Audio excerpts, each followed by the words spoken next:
Good day, good morning, good afternoon to all of you. We dedicate this work to Saurabh, who passed away at a ripe age last month, leaving a severe gap in our survey work. Our work, funded by the Indian Council of Social Science Research, ICSR, and hosted by the institutes IFPRI, Xavier University of Bhubaneswar, and NCAER, New Delhi, is about examining whether crop and kitchen garden diversity improves nutritional status of female kids and kids in general in West Bengal. The key references are by Kadyala et al. And Kumar et al. Our key objectives are whether there is any association between household crop diversity, land size, and kitchen garden diversity with child diet diversity and nutritional status respectively. We surveyed across different agroclimatic zones in West Bengal, almost around 200 households. And our key finding is that moderate crop and kitchen garden diversity and poor quality of nutritious food leads to poor nutritional status of children in agri-rich West Bengal.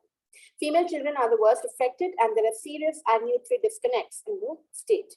A major survey gap that we document is that count of food items, expenditure, and the quantity of food consumption, all three are required simultaneously for robust policy implications. 5 questionnaires borrowed from the Spandan Gates Foundation project were administered per household. Stratified random sampling was adopted to identify households agricultural with kids less than 5 years of age. Here in this poster, you see just the result of 50 households which were surveyed in the villages of Taldi, Block Nagrahat 2 in North 24 Parganas, West Bengal. Preliminary findings are that 60% of the kids were female, 40 were female, that are descriptives. Almost 43% of the surveyed young children less than 5 years were moderately underweight, almost 26% severely underweight, 17% were severely stunted, and 13% moderately stunted. The diet diversity of kids less than 2 years of age is quite a lot. It's in favor of pulses, grains, fruits, vegetables, eggs, fish, and meat. But they consume a lot of outside food like biscuits, chips, snacks, and chocolates. In the poster, you can have a look at the snapshot of the questionnaires that were administered, and also a glimpse of the field work.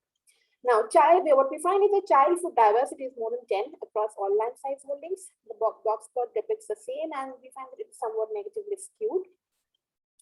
And it's quite a paradox that West Bengal, being a leading producer of food grains, vegetables, livestock, have serious agricultural nutrition disconnects. The Indian DHS survey, also called the NFHS survey, finds that the proportion of stunted and underweight children stood at 32.5 and 34% in West Bengal in 2015 and 16. One plausible explanation of a finding is that even though the diversity is moderate, the quantity of the diverse food consumed is quite low. That means the nutrient intake is not high, and that's reflected in the nutritional outcomes.